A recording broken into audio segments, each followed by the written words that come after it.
चलो हमारा question number 17, ठीक है। क्वेश्चन नंबर 17 क्या है? यदि किसी लेंस की फोकस दूरी 20 सेंटीमीटर हो, यदि किसी लेंस की फोकस दूरी, माने इसमें ये नहीं कहा गया है कि आपकी लेंस उत्तल लेंस है या अवतल लेंस। यदि किसी लेंस की फोकस दूरी 20 सेंटीमीटर हो तो इसकी क्षमता होगी।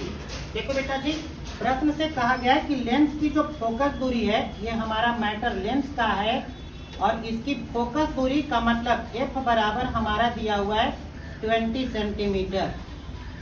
कहता है लेंस की क्षमता क्या होगी? बेटा जी क्षमता P बराबर एक फॉर्मूला होता है। अगर फोकस दूरी सेंटीमीटर में है तो मैंने कहा था क्षमता P बराबर होता है 100/f सेंटीमीटर।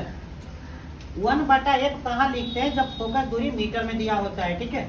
देखो बेटा जी 100 के जगह पे 100 अब बटा f का वैल्यू कितना है? 20 सेंटीमीटर है। सो कितना होगा बेटा जी? 5। देखिएगा ऑब्जेक्टिव कहीं रहेगा तो लेंस की क्षमता का ऐसा ही मात्रक जो होता है बेटा जी डाईऑप्टर होता है। याद रखोगे, ये पूछा जा सकता है एग्जाम में। सो इसकी आंसर 5 होगी, क्योंकि यहाँ पे कहा नहीं गया है कि लेंस क्या होगा, अवतल है या उत्तल है। सो हम यहाँ क्षमता में प्लस और माइनस का इस्तेमाल नहीं करेंगे। हमारी जो ऑप्शन दे रही है बेटा, पहला है 5 डाईऑप्टर, ऑप्शन बी है बेटा जी 20 डाईऑप्टर, ऑप्शन सी है हमारा 0.5 डाईऑप्टर और ऑप्शन डी है इनमें कोई नहीं। बोलो बेटा आंसर कौन सा है? आंसर हमारा ए है, ठीक है। आंसर हमारा कौन सा है? ए है। समझ में आ रही है आप लोग को? चलो बेटा नेक्स्ट हम क्वेश्चन नंबर 18 कर रहे हैं। हम वही क्वेश्चंस कर रहे हैं जो आपके बिहार बोर्ड में आपको सेम टू सेम आएंगे, ठीक है। देखो बेटा क्या कह रहा है, F1 और F2 फोकस दूरी के दो पतले लेंस, दो को पतला लेंस है बेटा जी। प्रश्न भी लिख लोगे जो हम बोल रहे हैं। देखो बेटा इस लेंस की फोकस दूरी कहाँ है? F1। एक और लेंस है, इसकी फोकस दूरी है F2। प्रश्न सुनो ध्यान से, F1 और F2 फोकस दूरी के दो पतले लेंस एक दूसरे के संपर्क में है, यानी कि एक दूसरे के कांटेक्ट में सटा हुआ है। संयोजन से एक पतले लेंस जैसा व्यवहार करता है। जब ये दोनों लेंस को एक दूसरे में सटाएंगे तो ये जो है एक पतले लेंस के तरह क्या करता है? व्यवहार करता है।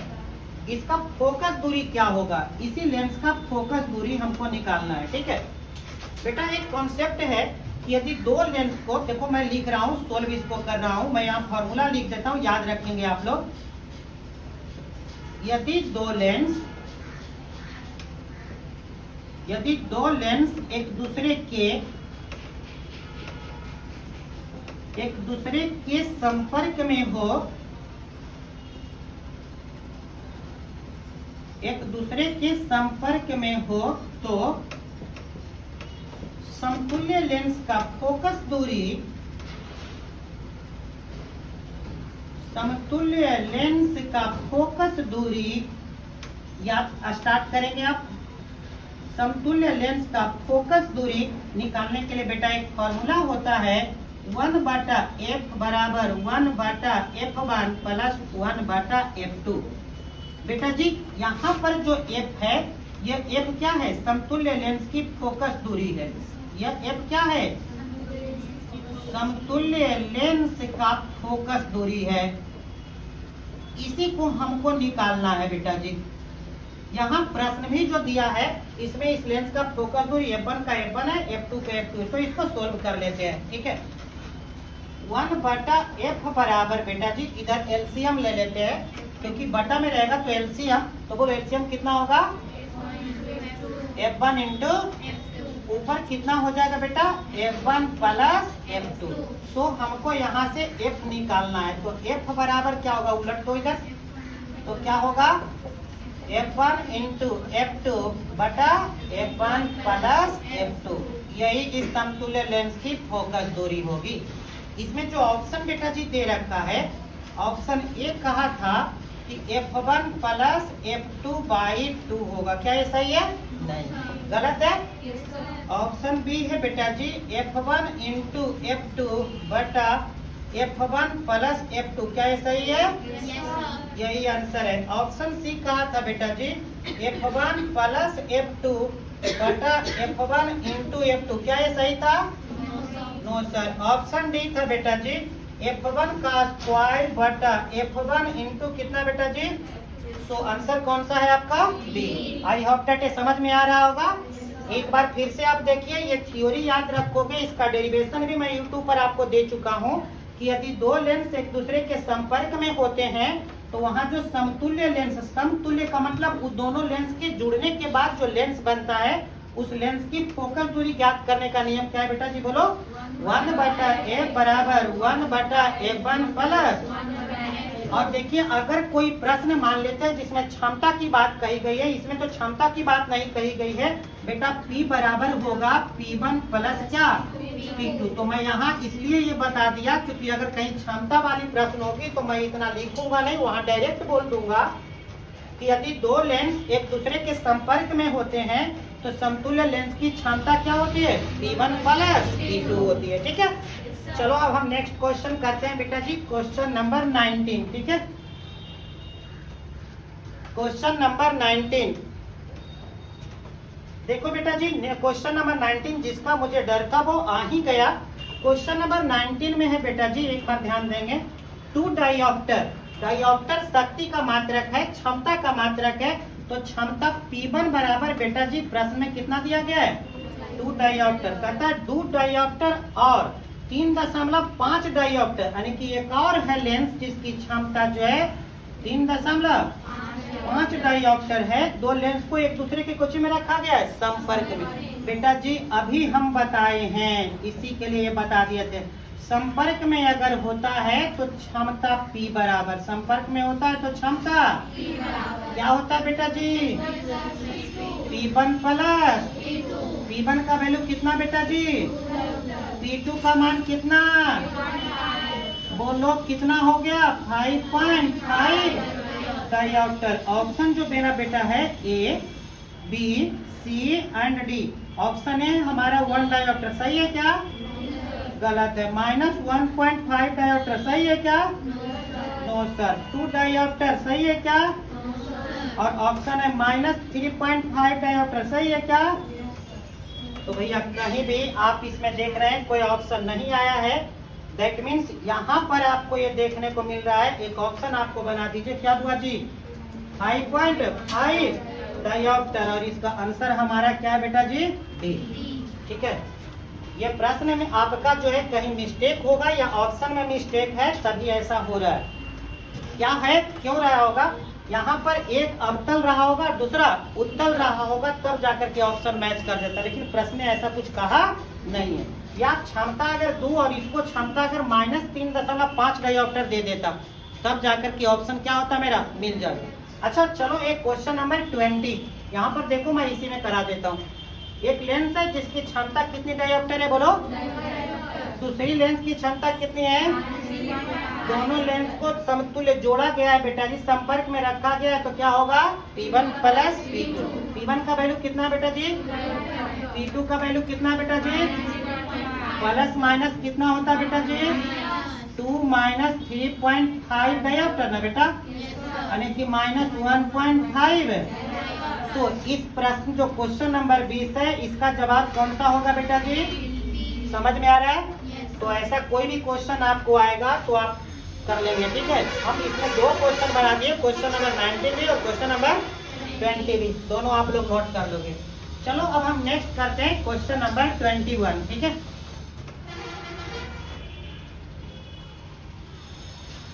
क्वेश्चन नंबर 21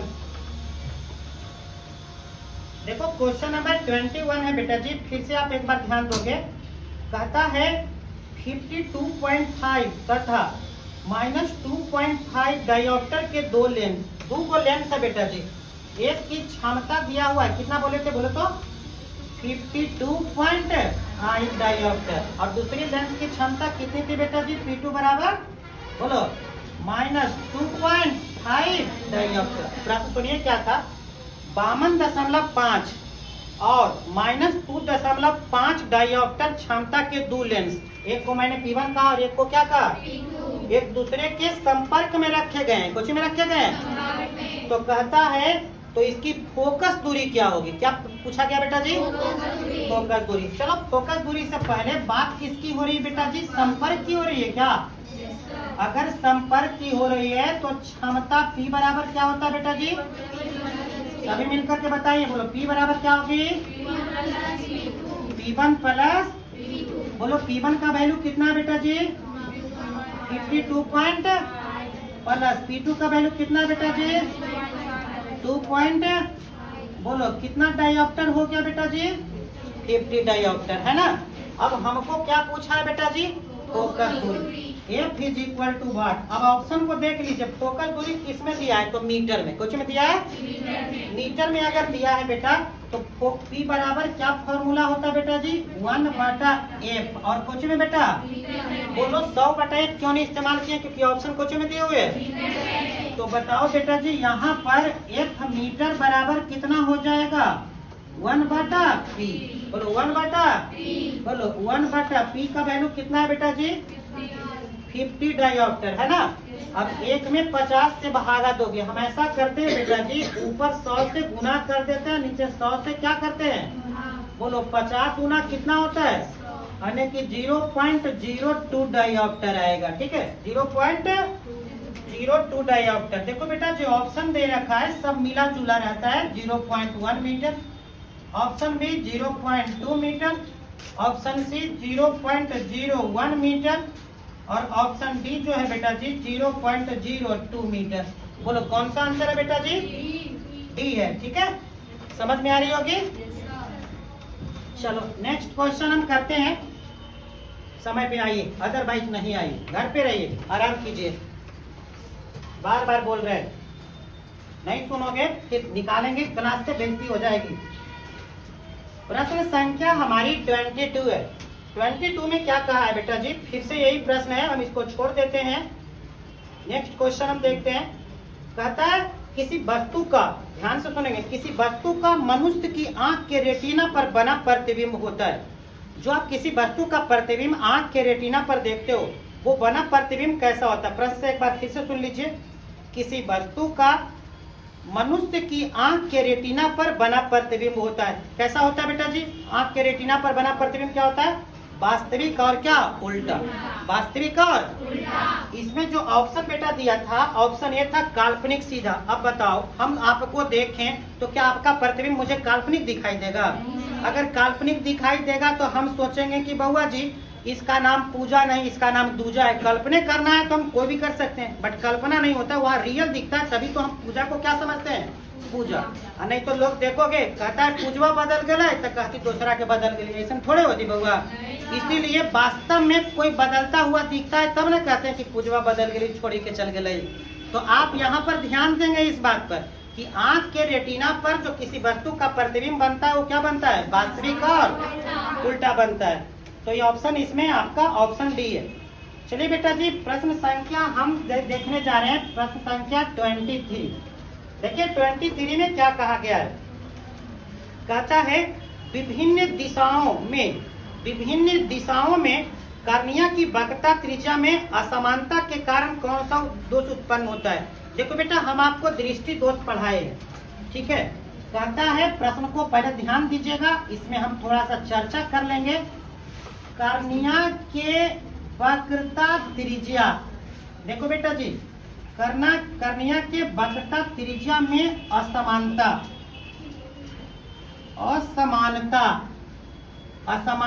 के कारण होता है। कौन सा दृष्टि दोष होता है इसके कारण बेटा? ऑप्शन ए, बार बार पूछता रहा है बिहार बोर्ड, इस पे हम दे देते हैं। पहला है बेटा जी निकट दृष्टि दोष। ऑप्शन बी है बेटा जी दूर दृष्टि दोष।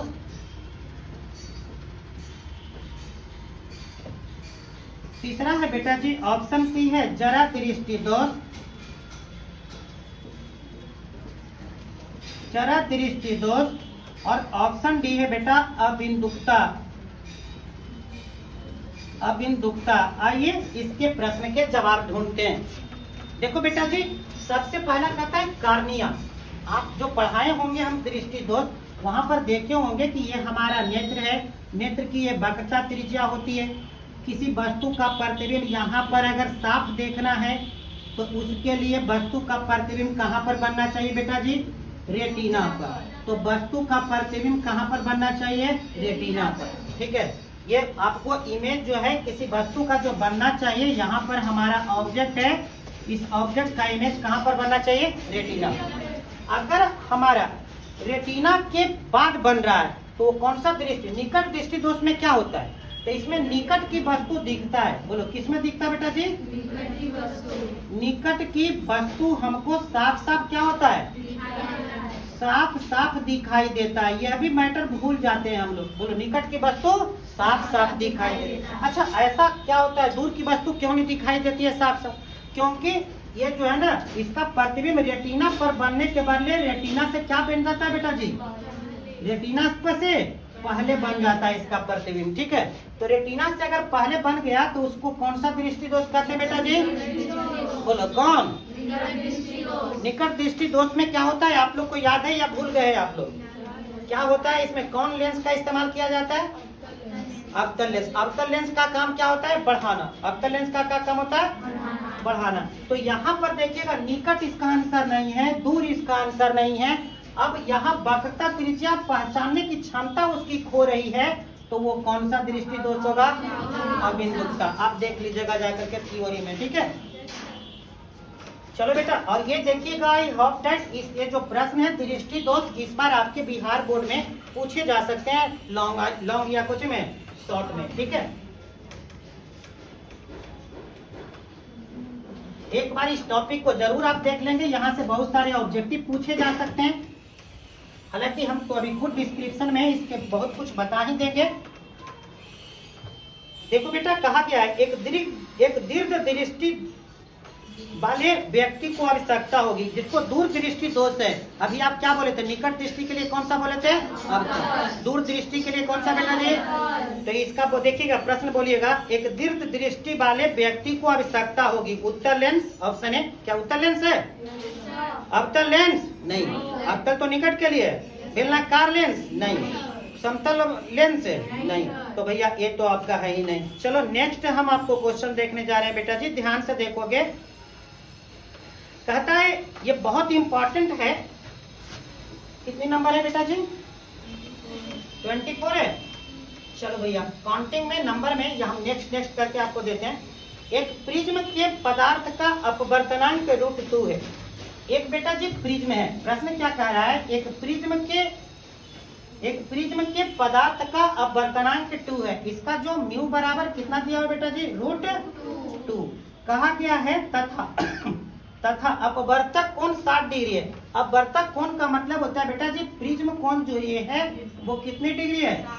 60 डिग्री है। कहता न्यूनतम विचलन के लिए आपतन कोण होना चाहिए। हमको डेल मिनिमम चाहिए। क्या चाहिए बेटा जी?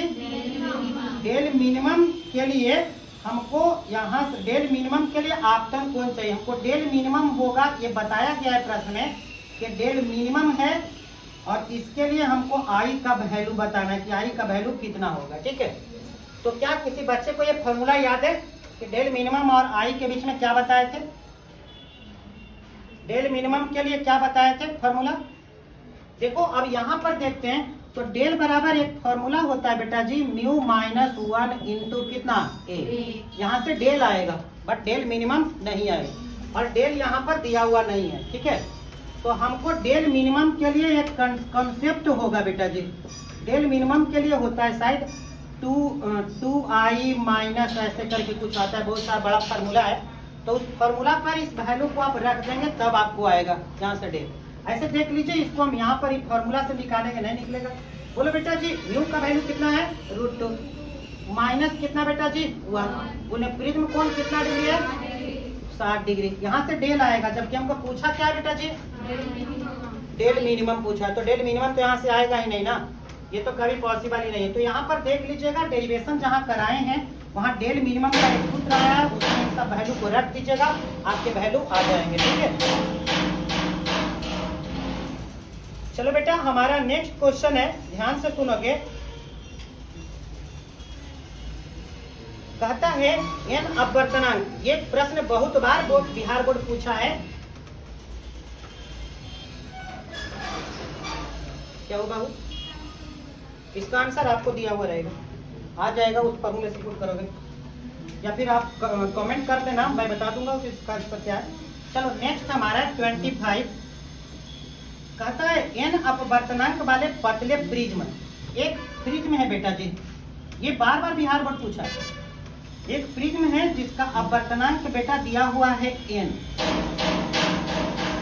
बोलो बेटा इसका अपवर्तनांक कितना दिया है बेटा जी, एन कहा है प्रश्न में। कहता है प्रिज्म का न्यूनतम विचलन कौन है, बोलो प्रिज्म का क्या हुआ जी, न्यूनतम विचलन कौन है, इसका न्यूनतम विचलन कोण कितना होगा। ठीक है, न्यूनतम विचलन कोण का मतलब डेल मिनिमम पूछा है। डेल क्या पूछा है, डेल मिनिमम बराबर अभी फॉर्मूला बताए थे म्यू माइनस 1 इंटू क्या होता है ए। बेटा यहाँ अपवर्तनांक म्यू नहीं कहा है, अपवर्तनांक कितना है, तो बोलो क्या होगा n माइनस 1 इंटू, तो बोलो यहाँ पर डेल मिनिमम का वैल्यू कितना आ गया बेटा जी, n माइनस 1 इंटू, तो इसका ऑप्शन था बेटा जी A B C and D. A option जो है था वो ये कहता है कि 1 माइनस n इंटू ए, क्या ये बात सही है, तो नहीं, n माइनस 1 इंटू ए, ये सही है, n प्लस 1 इंटू ए, ये सही है, n प्लस 1 इंटू ए स्क्वायर, ये सही है। कौन सा आंसर है बेटा जी, ये प्रश्न बहुत बार बिहार बोर्ड पूछ चुका है। ठीक है, चलो बेटा हमारा नेक्स्ट क्वेश्चन है वो बताते हैं, ये भी बहुत बार पूछा है, किसी पारदर्शी माध्यम के अपवर्तनांक, किसी पारदर्शी माध्यम के अपवर्तनांक, बेटा क्वेश्चन नंबर 26 अपवर्तनांक के, बेटा देखो अपवर्तनांक को हम यहाँ लिख देते हैं म्यू। प्रश्न कहा है किसी पारदर्शी माध्यम के अपवर्तनांक एवं प्रकाश की तरंग दैर्ध्य, प्रकाश की क्या बेटा जी, तरंग दैर्ध्य को किससे स्विच करते हैं, लैम्डा से। तो कहा गया था, प्रश्न ही कहा था किसी पारदर्शी माध्यम के अपवर्तनांक एवं प्रकाश की तरंग दैर्ध्य में संबंध है, इसकी तरंग दैर्ध्य में क्या संबंध होता है ये बताना है। ठीक है, देखो बेटा जी इसमें 4 ऑप्शन है, ए बी सी एंड क्या हुआ जी डी। इसी में एक यहाँ पर है जिसमें लिखा हुआ है म्यू बराबर होता है ए प्लस बी बटा लैम्डा स्क्वायर, ये है इसका फॉर्मूला। बाकी 3 ऑप्शन और है जो गलत है आपके, ये है बेटा जी 1 बटा लैम्डा स्क्वायर के रूप में, गलत है, ये फॉर्मूला होता है लैम्डा के रूप में, सॉरी ये अगला का ऑप्शन था। ठीक है, ऑप्शन ए इसमें जो था बेटा जी लैम्डा बराबर था म्यू बराबर था ए लैम्डा प्लस बी, गलत है, म्यू बराबर आपका था A plus B lambda square, B lambda square. और ऑप्शन सी था बेटा जी म्यू बराबर ए प्लस बी बटा लैम्डा के पावर 4। बेटा इसमें आंसर हमारा कौन सा है, सी। ठीक है, ध्यान दोगे जब भी कभी भी कोई एग्जाम में ये प्रश्न आता है कि अपवर्तनांक और लैम्डा के बीच में कौन सा संबंध होता है, तो म्यू बराबर क्या होता है ए प्लस बी बटा लैम्डा स्क्वायर। इसको दिया किसने था, कुशी साहब ने दिया था। किसने दिया था, लिखेंगे तो ये चाची नजर आएगा लेकिन होगा कौन जी, तो कुशी साहब ने ये दिया था म्यू और किसके बीच में संबंध, लैम्डा के बीच में संबंध। ठीक है, तो याद रखेंगे, पूछी जाती है ये प्रश्न भी। चलो हमारा नेक्स्ट है बेटा जी क्वेश्चन नंबर 27। कहता है 27 में प्रकाश के रैले प्रकीर्णन में, प्रकाश के कौन से प्रकीर्णन में, बेटा रैले प्रकीर्णन पढ़ाए हैं आपको। ठीक है, रैले प्रकीर्णन आप YouTube पर जाकर के देख सकते हैं, रैले प्रकीर्णन मैंने पढ़ाया। कहता है प्रकाश के रैले प्रकीर्णन में प्रकीर्णित प्रकाश का परिमाण तरंग दैर्ध्य के क्या होता है। देखो मैंने क्या इसमें बताया था कि जो प्रकीर्णित प्रकाश क्या होता है, ये वातावरण के धूल कण है, इस पे जब कोई प्रकाश की किरण हमारा पड़ता है तो प्रकाश की किरण जो है इसके कुछ ऊर्जा को अवशोषित कर लेता है और कुछ ऊर्जा को सभी दिशा में क्या कर लेता है, उत्सर्जित कर देता है। अवशोषित और ये सभी दिशा में क्या कर लेता है बेटा जी, उत्सर्जित कर लेता है। ठीक है, तो अवशोषित और उत्सर्जित करने की यही घटना क्या कहलाती है, प्रकाश का प्रकीर्णन। और ये जो प्रकाश के प्रकीर्णन का जो तीव्रता होता है बेटा, वहाँ पर बताया था रेले साहब ने कि तीव्रता जो आई होता है वो प्रकाश के तरंग दैर्ध्य के चतुर्थ घात के व्युत्क्रमानुपाती होता है। क्या होता है बेटा जी? प्रकाश के तरंग दैर्ध्य के चतुर्थ घात के क्या होता है? व्युत्क्रमानुपाती होता है। अब देखो इसमें जो ऑप्शन दे रखा है बेटा जी A B C and D, कुछ ऑप्शन तो आपको सबसे पहले कहता है लैम्डा के रूप में। भैया कभी आपको तीव्रता खाली लैम्डा कहा गया था? नहीं, लैम्डा के पावर 4। ये ऑप्शन क्या है बेटा जी? गलत। बोलो 1/लैम्डा स्क्वायर के रूप में। नहीं, ये भी ऑप्शन क्या है बेटा जी? गलत। ऑप्शन सी है 1/लैम्डा लैम्डा क्यू के रूप में। नहीं बेटा, ये भी क्या है आपका? गलत है। और ऑप्शन डी है 1/लैम्डा के पावर 4 के रूप में। जी हाँ, यही है ऑप्शन। ये पूछता है बिहार बोर्ड इस प्रश्न को, ठीक है। चलो हमारी नेक्स्ट क्वेश्चन है, देखते हैं। यंग के एक्सपेरिमेंट से है। यंग के एक्सपेरिमेंट से है। यंग ने फ्रिंज के लिए दिया था, फ्रिंज की चौड़ाई के बारे में बताया था यंग साहब ने, ठीक है। इसके डेरिवेशन आज अपलोड हो जाएंगे, क्योंकि ये डेरिवेशन इस बार आएगा कंफर्म है। हमारी क्वेश्चन नंबर कितनी है बेटा जी? 27 है। देखिए 27 में क्या कहा है? यंग के द्विस्लिट व्यतिकरण प्रयोग में यंग साहब ने एक डबल एक्सपेरिमेंट किया था। डबल स्लिट एक्सपेरिमेंट इसको बोलते हैं। यंग के डबल स्लिट एक्सपेरिमेंट में व्यतिकरण प्रयोग में स्लिटों के बीच की दूरी 3 गुना करने पर फ्रिंजों की चौड़ाई क्या हो जाती है? इन्होंने कहा था कि स्लिटों के बीच की दूरी को स्मॉल डी से सूचित किए थे। किससे? और स्मॉल डी को कितना गुना करना है? 3 टाइम्स करना है। कितना टाइम्स करना है? 3 गुना करने पर उसके फ्रिंजों की चौड़ाई और एवं पर्दों के बीच की दूरी दुगनी। 1 मिनट। यंग के डबल स्लिट एक्सपेरिमेंट प्रयोग में स्लिटों के बीच की दूरी 3 गुनी करने पर, कितनी गुनी करने पर? 3 गुनी करने पर फ्रिंजों की चौड़ाई हो जाती है। फ्रिंज की कौन बाजी? देखो बेटा जी ध्यान से देखना। फ्रिंज की चौड़ाई बेटा जी बीटा बराबर एक फॉर्मूला होता है lambda into capital D by small. ये डेरिवेशन में आता है, 5 मार्क्स में आता है। तो याद रखोगे यहाँ की बीटा बराबर क्या होता है? Lambda into capital D by.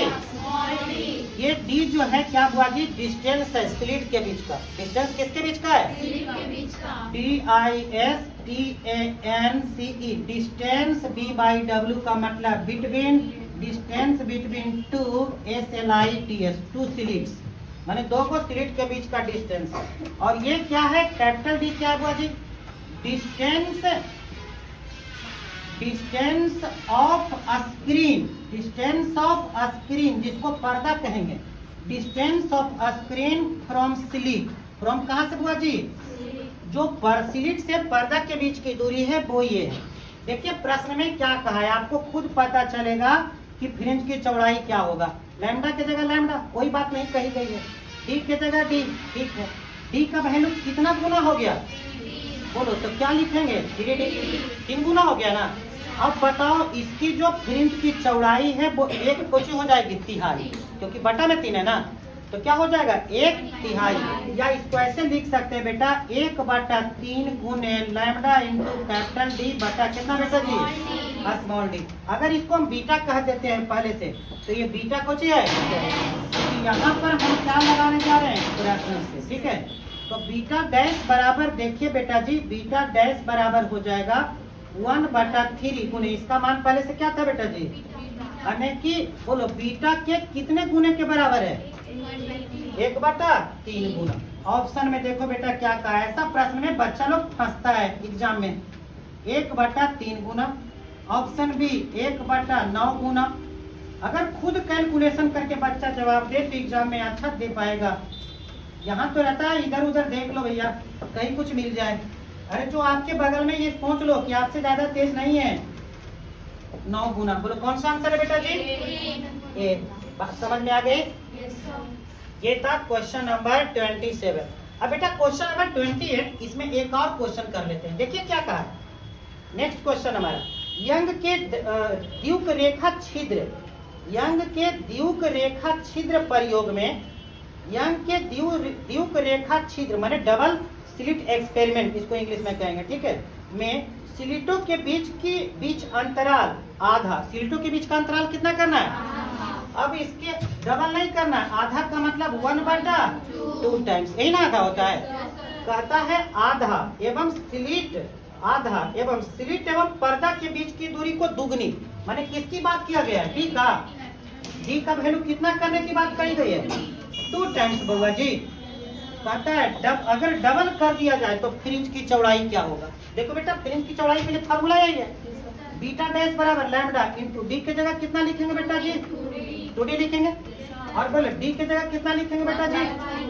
D by कितना बेटा जी? 2, ठीक है। अब ये 2 नीचे गया, 2 गुना ऊपर कितना हो जाएगा बेटा जी? 4 इंटू इतना, माने कई गुना हो जाएगा बेटा जी? देख लो आपको कितनी गुना बेटा? इस प्रश्न के ऑब्जेक्टिव, इस प्रश्न के ऑप्शन क्या थे जो मैं लिखने जा रहा हूँ, ठीक है, लिखा हुआ है वही रहेगा। क्या ये बात सही है? वही रहेगा। यहाँ लोग क्या सोचेगा, अरे एगो के आधा किलको एगो के दुगना किलको तो दोनों खाते में हो गए, माने वही रहेगा। नहीं, कितना गुना हो जाएगा बेटा जी? 4 गुना। ऑप्शन बी बेटा जी है, कहता आधी हो जाएगी। बोलो आधी हो जाएगी। क्या आधी हो जाएगी बेटा जी? नहीं, आधी नहीं हो जाएगी। बोलो दुगनी हो जाएगी, दुगनी हो जाएगी। चलो बेटा दुगनी हो जाएगी। नहीं, बोलो कितनी हो जाएगी बेटा जी? 4 गुनी कौची हो जाएगी। तो हमारा ऑप्शन कौन सा है बेटा जी? डी। समझ में आ रहा होगा? तो यंग के डबल स्लिट एक्सपेरिमेंट से ये 2 प्रश्न पूछे जा सकते हैं, बिहार बोर्ड पूछ सकता है।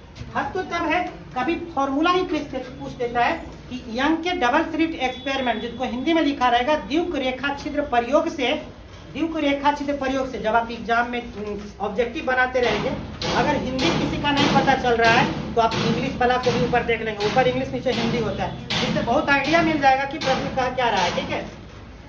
तो ये डायरेक्ट आपको वहां पर देगा ऑप्शन में। इसी ऑप्शन में क्या करेगा? लैम्डा इंटू स्मॉल डी बटा कैपिटल डी। तो गलत है बेटा जी, लैम्डा इंटू ऊपर क्या होता है?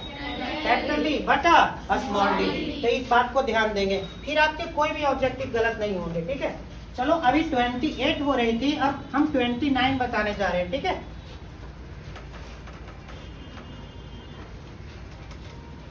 चलो बेटा 29 हम देखते हैं। 29 क्या है?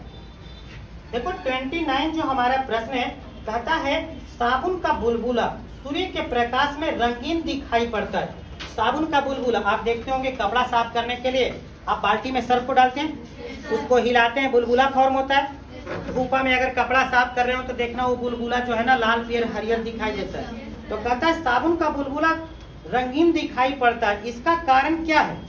तो बेटा जी इसका कारण क्या है? इसमें ऑप्शन है प्रकाश का वर्ण विक्षेपण। नहीं, वो प्रकाश का जो वर्ण विक्षेपण है वो केवल और केवल प्रिज्म में ही होता है, तो इसमें तो गया काम से, ये आंसर नहीं होगा। प्रकाश का वर्ण विक्षेपण नहीं। कहता है प्रकाश का प्रकीर्णन, नहीं बउआ जी। दूसरा प्रकाश का व्यतिकरण, तो हाँ मैंने कहा था ना कोई भी चीज किसी रंग का अगर दिखाई दे रहा है तो उसमें मैटर किसका है? इसके प्रीवियस मैंने जो वाली वीडियो है उसमें मैंने कहा था कि कोई अगर किसी रंग का दिखाई दे रहा है तो उसका कारण क्या है? व्यतिकरण। और ऑप्शन डी है प्रकाश का ध्रुवण। बुड़बक कहेंगे, ध्रुवण से कोई रंग दिखाई देता है? नहीं, ध्रुवण से तो क्या होता है? समतल ध्रुव, असमतल ध्रुवित रहता है, जो समतल ध्रुवित होता है उसी में डी फॉर्म और आई फॉर्म, उसमें रंग की बात थी।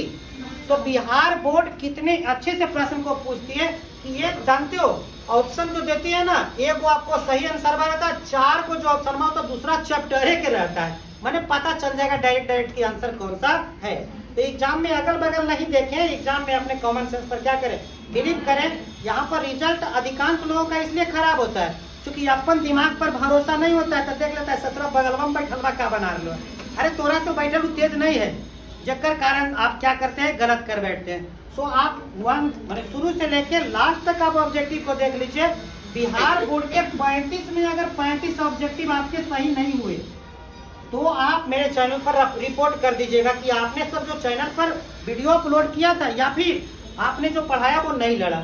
लेकिन अपनी गलती यहाँ पर कि कम से कम होमवर्क प्रत्येक दिन पूरा करके आइए, और होमवर्क पूरा करने का मतलब होता है डिस्क्रिप्शन के साथ लिखिए जो बोलते हैं। ये नहीं कि बउआ चलो सर का बोले हैं तो भेजा पूरा लीजिए, शॉर्ट में मार के निकल जाइए, तो हमारा पास तो शॉर्ट में निकल जाइएगा यहाँ पर। लेकिन दिमागों में होगा शॉर्ट और एग्जाम में जब क्वेश्चन में आएगा तो आपके दिमाग में लगेगा शॉर्ट, तो लगेगा शॉर्ट तो वहाँ पर जल जाओगे, यानी कि आपकी एग्जाम खत्म हो जाएगा। चलो बेटा नेक्स्ट हम देखते हैं क्वेश्चन नंबर हमारा कितना बेटा जी 29। ये भी प्रश्न पूछता है, ध्यान से सुनोगे बेटा जी। जब प्रकाश की किरण एक अवरोध के किनारे से मुड़ती है, बेटा जी ये अवरोध है, अवरोध का मतलब होता है बेटा जी ध्यान देना है, अवरोध का मतलब होता है कि अपारदर्शी है, प्रकाश इसको बीच से पार नहीं कर सकता। तो प्रकाश की किरण यहाँ से गई और अवरोध के किनारे से मुड़ करके पार हो रही है। बोलो क्या बेटा जी, अवरोध के किनारे से मुड़ करके, तो अवरोध के किनारे से मुड़कर पार होने की घटना क्या कहलाती है? सुनिएगा ध्यान से, अपने खुद पता चल जाएगा। अपवर्तन क्या सही है?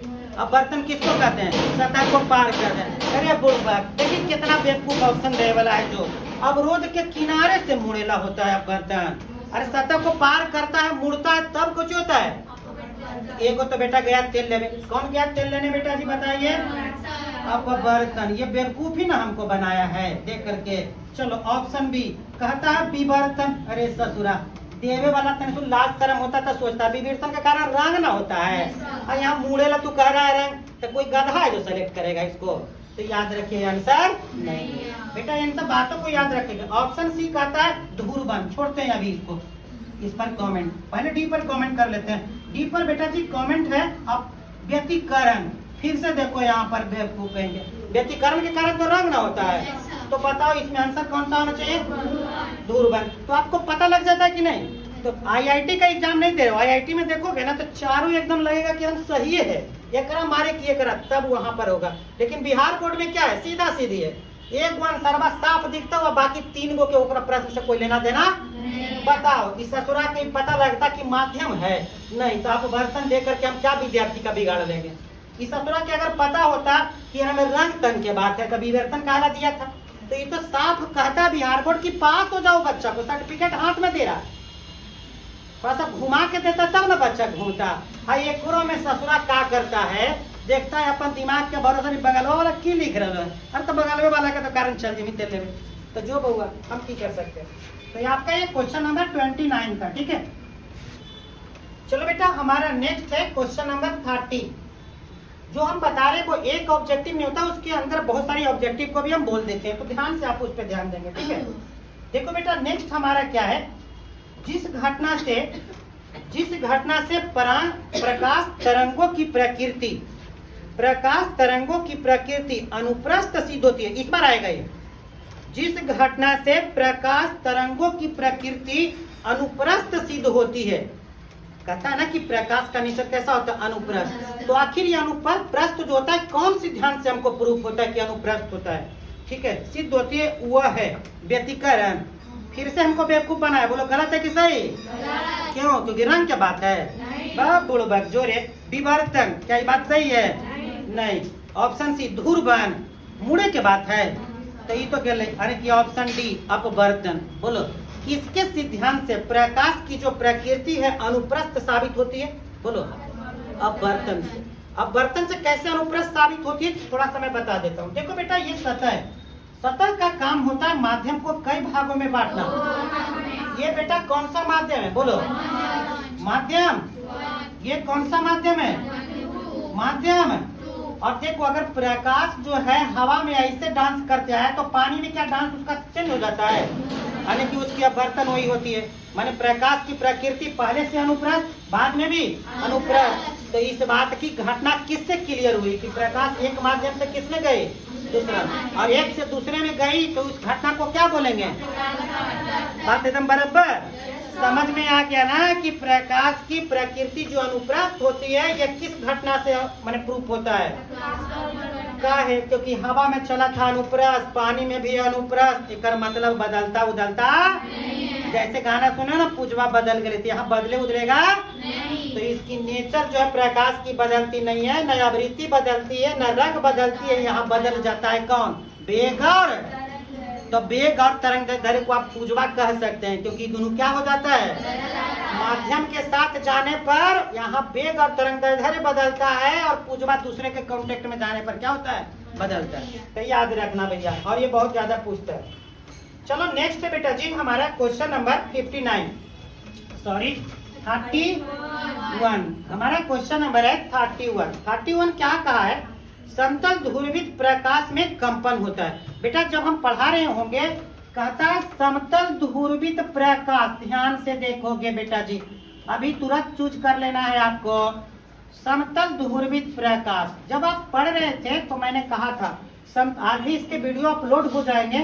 समतल ध्रुवित प्रकाश में ये प्रकाश का गमन है बेटा जी, ध्यान दीजिएगा, प्रकाश का गमन इस अक्ष पर है, मान लेते हैं एक्स अक्ष, और प्रकाश जो है बहुत सारा कण से बना होता है। ये कण का कंपन इसके बउआ गति के लंबवत दिशा में गमन करता है। बोलो गति के लंबवत दिशा में कंपन करता है। तो इस प्रकार के जो प्रकाश होता है ना, उसको हम क्या कहते हैं, समतल ध्रुवित प्रकाश। तो याद रखोगे इसमें कण का कंपन, बोलो किसका बेटा जी, कण का कंपन तरंग गति के, बोलो कौन गति के बेटा जी, तरंग गति के कौन दिशा में, लंबवत दिशा में करता है। यही है समतल प्रकाश। देखते हैं ऑब्जेक्टिव क्या कहा है, समतल ध्रुवित प्रकाश में कंपन सभी दिशा में। तो आके पगला, अगर समतल सभी दिशा में होता है तो ओकरा तो कहा है कौची, प्रकीर्ण उत्सर्जित जो वाले जो ये तो गले ससुराल तेल लेवे। अब बोले केवल एक दिशा में, अच्छा आगे परस्पर लंबवत दिशा में, इनमें से कोई नहीं। तो देखो बेटा इसमें परस्पर लंबवत दिशा में नहीं देंगे इसमें आंसर, क्यों, क्योंकि परस्पर लंबवत दिशा किसके, तो तरंग गति के कौन दिशा में बेटा जी, तरंग गति के लंबवत दिशा में ना। आयरा में और प्रश्न में तरंग गति के बातें नहीं किया है, सिर्फ क्या किया कहा है, सुनो कि समतल ध्रुवित प्रकाश में कंपन, समतल ध्रुवित प्रकाश में कहा कंपन के बारे में बताओ, ज्यादा तुम उड़ो तो कंपन एक दिशा में होता है। कंपन क्या होता है, एक ही दिशा में ना है, सभ्य दिशा में है। नागिन डांस नहीं है कि पूरा एकदम डांस कर रहा है, नहीं, एकदम ऐसे कर ला सीधे या डांस हो रहा है, तो एक ही दिशा में डांस है ना। तो याद रखोगे समतल ध्रुवित प्रकाश में जो कंपन होता है, केवल कंपन पूछ रहा है तो आप कहोगे केवल एक दिशा में। लेकिन अगर कहता है कि तरंग गति के क्या है तो कह देंगे तरंग गति के कौची, लंबवत दिशा में कंपन करता है, राइट। चलो भैया नेक्स्ट क्वेश्चन हमारा देखेंगे, क्वेश्चन नंबर 32 कहता है ब्रूस्टर का नियम। बेटा ये तो प्रश्न एकदम पक्का मान लो, ब्रूस्टर का नियम, बेटा जी ध्यान से देखना, ब्रूस्टर का नियम। देखो ब्रूस्टर का नियम क्या था, तो ब्रूस्टर के नियम के लिए बेटा जी एक फॉर्मूला होता है, थीटा पी बराबर tan इनवर्स म्यू। बोलो tan इनवर्स है, बोलो थीटा पी बराबर क्या होता है, tan इनवर्स म्यू। कभी कभी थीटा पी को बेटा जी आई पी भी कह देता है, तो आप परेशान नहीं होना। आई पी बराबर क्या बेटा जी, बोलो tan इनवर्स है। अरे बाबू तो सुन ई बता, तो एकरा हम कौची, अगर tan इनवर्स के इस साइड ले जाएंगे तो tan हो जाएगा ना। बोलो tan थीटा पी बराबर क्या हो जाएगा, या अगर ई रूप में रहेगा तो बताओ tan कौची बेटा जी, बोलिए tan है, आई पी बराबर क्या। तनी देखते हैं कि ऑब्जेक्टिव में क्या लिखा है, ऑप्शन में क्या दिया है, A B C and D, चूंकि ये मैटर करता है। बोलो tan फाइव म्यू बराबर cos फाइव, म्यू बराबर sin फाइव। देखिए ससुरा, देखिए पगल रे, tan स्क्वायर फाइव। बउआ जी cos फाइव कभी सुनलू है, अरे ब्रूस्टर के कौन साला केकरा पर होबा रे, tan पर, ये कहा है कोची पर होबा है, तो थुथुरे ना हला है, एकरे में कर देता है tan स्क्वायर फाइव, तो ऑप्शन बढ़ जीता तो आदमी सस्पिशन हो सकला है। एकरा में सस्पिशन होता है, बोलिए एकरा में सस्पिशन होता है, काहे नहीं होता है, साइन में होबे नहीं करे। अब बात बचले क्या नाम है, tan है, tan है, तो एकरा में तनसुन कंफ्यूजन हो सकला। तो यहाँ पर जो प्रश्न है वो कोची है, tan है, स्क्वायर में है, तो आंसर कौन सा है, बात समझ में लो। ये है बिहार बोर्ड, साफ आंसर लिख के कहा तू में मार देना, हम सर्टिफिकेट दे देबो। है ना। मेरा में दिमाग नहीं लगा, अगर ओकरे में तो वही ऑप्शन कैसे करके देता तो क्या इसका बिगड़ जाता। पहला देता म्यू बराबर tan फाइव, देता tan स्क्वायर फाइव, देता tan क्यूब फाइव, देता tan 4 फाइव। तब आदमी फंस सकता कि अरे टैने में तो हो सब, अब कौन में मारी। तो याद रखता अब तो डायरेक्ट थोड़ा पता है कि वो साला टैन में होगा तो साइन कोस तो पहले हटा दे। अब दोनों हट गए तो अब यहाँ चांस कई ऊपर हो गए, 2 गो में मारवे एगो तो सही लगने करते। तो वहाँ पर अगर ज्यादा बेटर याद है तो आप मारेंगे क्या टैन। तो बात समझ में आ रहा है ना। बिहार बोर्ड इज इजी, सबसे सरल गेनहाल बोर्ड कौन बोर्ड है, याद रखना। सर्टिफिकेट बउआ ऐसी रखल है, सिर्फ पढ़ लीजिए। 400 प्लस नंबर लाना है, टोटल वीडियो देख लीजिए एकदम आएगा। खाली क्लास में आप लोग भंगराजी नहीं बतियाइए। देखिए बेटा हमारा नेक्स्ट क्वेश्चन है, कितना नंबर अभी बता रहे थे बाबू, चलिए भैया 32 33, चलिए भैया 33। देखिएगा अगर ये मिस्टेक होगा तो सब तो कोई मिस्टेक नहीं। देखो बेटा क्या कहता है, ध्रुवन कोण की स्पर्श जया पदार्थ के अपवर्तनांक के बराबर है तो यह कहलाता है। अरे बउआ देखिए क्या कितना बेवकूफ बनाया हमको। प्रश्न कहा ध्रुवन कोण बोले, देखो बेटा ध्रुवन कोण बोले तो थीटा टी। अब देखिए ध्रुवन कोण का स्पर्श जया को बोलते हैं टैन। क्या बोलते हैं, देखिए ध्यान से, ध्रुवन कोण हिंदी में क्या प्रश्न कहा था, ध्रुवन कोण की स्पर्श जया। तो मैंने ध्रुवन कोण को क्या लिखा, थीटा का स्पर्श जया का मतलब क्या, टैन। पदार्थ के अपवर्तनांक के बराबर है, यह किसके बराबर है, म्यू के बराबर है तो यह कहलाता है। पहला मेलस का नियम, कौची के नियम, ब्रूस्टर का नियम ना। तो देखिए पगला का मेलस के नियम, पगला समझनिया काम, ब्रूस्टर का नियम, हाँ यही है। तीसरा ब्रेक के नियम, केमिस्ट्री में हम पढ़े ला लिया ब्रेक समीकरण सॉलिड स्टेट में, नहीं यहाँ पढ़ रही है, एग्जाम दे लिया कुछ के फिजिक्स। तो आप कौन सा आंसर है, आप कौन सा आंसर है ये जरूर देख के, इन्हीं की आंखें उनका बकस समेट करके मार दे। बताते हैं ब्रेक का समीकरण नहीं है, वो कहता है कॉम्पटन का नियम। ये कॉम्पटन जो थे ना प्रकाश विद्युत प्रभाव के में दिए थे, आप लोग को पढ़ना है खाली आइंस्टीन का प्रकाश विद्युत समीकरण, ठीक है। आप लोग को आगे जब पढ़ोगे हाई लेवल जब IIT नीट के लिए तो वहाँ पर कॉम्पटन इफेक्ट भी है जो लाइट में दिया गया था, वो कुछ नहीं कहा था उर्बन ध्रुवन के बारे में। तो बताओ इसमें आंसर कौन सा है बेटा जी, ब्रूस्टर का नियम है ना इजी। आप 4 ऑप्शन में एक आंसर है तो क्यों है, 3 आंसर नहीं है तो क्यों नहीं है, ये आप करो। ऐसा करने से आप अगर 35 में एक ऑब्जेक्टिव बाय मिस्टेक गलत हो गया, आपके 34 आ गए तो आप टॉप के लिस्ट से बाहर। नोट कर लीजिए, टॉप के लिस्ट से बाहर, चूंकि यहां से नंबर आराम से बटोरे जा सकते हैं, ठीक है, यहां से नंबर आराम से बटोरे जा सकते हैं, ठीक है। हाँ आप लोग का कहना है कि सर एक सब्जेक्ट से टॉप करेंगे, सब्र कीजिए, सब सब्जेक्ट के लिए हम उपलब्ध करवा रहे हैं, आप लोग टेंशन नहीं लीजिए, वो तो बाद में बात होगी। अभी हम लाइव क्लास में जो हमारे सारे वीडियो देख रहे होंगे तो ये सोचेंगे कि वो लगता है सर अब टोटल सब्जेक्ट में के लाइव करे वाला है कि ऐसा कुछ मैं नहीं बोल रहा हूँ, आप लोग बोले इसीलिए हम आपको बता रहे हैं। चलिए बेटा हमारा क्वेश्चन नंबर है 34। अब देखिए बेटा जी कहता है फ्रेनल दूरी, एक दूरी होता है, देखो विवर्तन पढ़ना था बेटा, 2 को विवर्तन होता है, देखो फ्रेनल का विवर्तन है, एगो फ्राउनहोफर का विवर्तन, ठीक है। तो फ्रेनल का विवर्तन में एक फॉर्मूला है, फ्रेनल का विवर्तन में फ्रेनल दूरी देखना बेटा जी, फ्रेनल दूरी ZF बराबर होता है बेटा जी A/λ, याद रखोगे। फ्रेनल दूरी ZF बराबर क्या होता है, A/λ। ये फ्रेनल साहब ने बाई का एक्सपेरिमेंट दिया था, इन्होंने कहा था कि अगर प्रकाश की तरंग दैर्घ्य ज्यादा है तो फ्रेनल दूरी क्या होगा, कम, और अगर प्रकाश का तरंग दैर्घ्य कम है तो फ्रेनल दूरी क्या होगा, ज्यादा। तो इस रिलेशन को याद रखोगे आपको। इसमें ऑप्शन बेटा जी ए जो दिया था फ्रेनल दूरी में A/λ है आपका A² है, सी में बेटा जी λ/A है, ऑप्शन डी है λ/A²। सो आंसर इज क्या हुआ जी, बी। सॉरी, यहाँ नहीं, ये फार्मूला ही गलत हम लिख दिए थे। फार्मूला क्या होता है इसका, ए स्क्वायर बाई क्या होता है, लैम्डा। तरंग दैर्ध्य तो वही था, लेकिन कांस्टेंट जो होता है वो किसके बराबर होता है, ए स्क्वायर के बराबर होता है। चलो बेटा नेक्स्ट क्वेश्चन हमारा 35 है।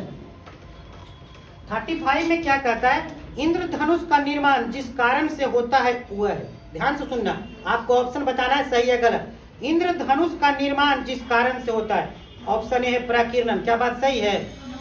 अरे प्रकीर्णन के कारण क्या क्या होता है पता है ना, आकाश का रंग नीला, सूर्योदय सूर्यास्त के समय लाल, कभी बताए थे ये सब बात? तो एक ऑप्शन तो खत्म हो गया, प्रकीर्णन नहीं होगा। ऑप्शन बी है विवर्तन, नहीं हो नहीं होगा।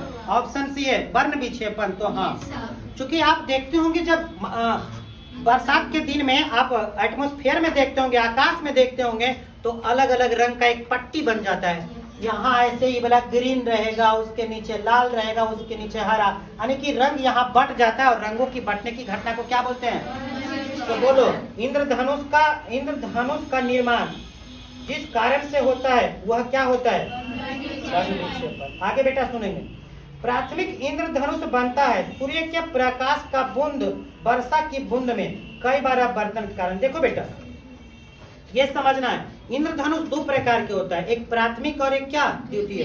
तो जो प्राथमिक इंद्रधनुष होता है ना, उसमें 2 बार अपवर्तन होता है और 1 बार क्या होता है, पूर्णांतरिक परावर्तन, तब जाकर के प्राथमिक हमारा क्या बनता है, इंद्रधनुष। याद रखेंगे आप लोग, ठीक है।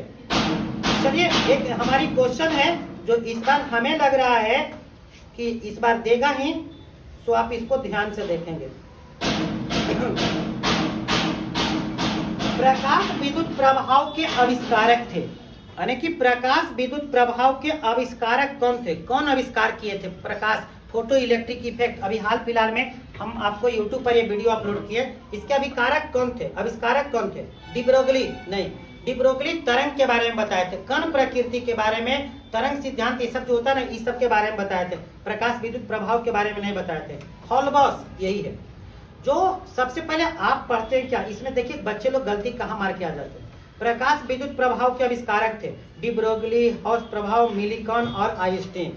लोग आइंस्टीन करते हैं, आइंस्टीन साहब ने व्याख्या इसका किया था। आइंस्टीन साहब इसका क्या नहीं किए थे, आविष्कार नहीं किए थे। आविष्कार कौन किए थे, हॉलबॉस ने किया था, और इसका व्याख्या किसने किया था, आइंस्टीन ने किया था। तो याद रखेंगे इसमें आंसर है हॉलबॉस। आगे सुनिएगा, प्रकाश विद्युत प्रभाव समर्थन करती है। प्रकाश विद्युत प्रभाव जो फोटो इलेक्ट्रिक इफेक्ट है, किस बात का समर्थन करती है? प्रकाश की तरंग प्रकृति का, प्रकाश के कण प्रकृति का, प्रकाश की दत्त प्रकृति का, इनमें से कोई नहीं। तो प्रकाश के कण प्रकृति को वो फेवरेट करता है। क्यों? क्योंकि प्रकाश विद्युत प्रभाव में आपका देखिए, इसमें ऑप्शन पर ध्यान दीजिएगा। प्रकाश विद्युत प्रभाव में हमने क्या कहा था कि कोई प्रकाश की किरण जब धातु के सतह पर पड़ता है, तो धातु के सतह में उपस्थित इलेक्ट्रॉन धातु के सतह के छोड़ करके बाहर क्या करते हैं, तो यहाँ निकालते कौन है, इलेक्ट्रॉन, जिसको हम कहते हैं फोटो इलेक्ट्रॉन। फोटो इलेक्ट्रॉन क्या है, एक कण है। ये क्या है बेटा जी, कण है। तो ये कण जो है, कण की प्रकृति हो गई। तो इसमें बताइए प्रकाश की तरंग प्रकृति है, नहीं। कौन प्रकृति है, कण प्रकृति। तो याद रखेंगे आप इसको, ठीक है। चलो बेटा नेक्स्ट है हमारा, ध्यान से सुनेंगे। किसी पृष्ठ, हमारा क्वेश्चन नंबर कितना है, शायद 36 होगा, ठीक है। 36 प्रश्न नंबर है, जिसको ध्यान से नोट करेंगे। कहता है निम्न में से किस धातु का विद्युतीय कार्यफलन न्यूनतम है? विद्युतीय कार्यफलन क्या है, देखिए कार्यफलन वर्क फंक्शन के बारे में बताए थे कि वर्क फंक्शन कार्यफलन क्या होता है। तो किसी धातु के सतह से निकालने के लिए, एक इलेक्ट्रॉन को निकालने के लिए जितनी न्यूनतम ऊर्जा आवश्यक होती है, उसे उस धातु का क्या कहा जाता है, वर्क फंक्शन कहा जाता है। इसको फाई से क्या करते हैं, सूचित। ये शॉर्ट क्वेश्चन में भी पूछता है वर्क फंक्शन, और वहां पर ही बताए थे कि भिन्न भिन्न धातु के लिए वर्क फंक्शन का मान क्या होता है, भिन्न भिन्न धातु के लिए वर्क फंक्शन का मान क्या होता है, भिन्न भिन्न होता है, अलग अलग होता है। तो आइए अब हम बताते हैं कि किसमें वर्क फंक्शन का मान ज्यादा होता है, ठीक है। सुनिए, न्यूनतम होता है, ऑप्शन है लोहा, तांबा, बोरॉन और सोडियम। किससे आराम तरह से निकाली जा सकती है, न्यूनतम होगा, तो वो है सोडियम। क्यों भाई, सोडियम का कितना इलेक्ट्रॉन्स होता है, वैलेंस इलेक्ट्रॉन एक होता है। ये कमजोर होता है, यहाँ से इलेक्ट्रॉन्स को क्या किया जा सकता है, बहुत आसानी तरह से निकाला जा सकता है, ठीक है। याद रखिए। चलो आज हम यहीं तक छोड़ देते हैं आप लोगों को। नेक्स्ट क्लास में इसके बाद हम आपको बताएंगे ऑब्जेक्टिव। ठीक है।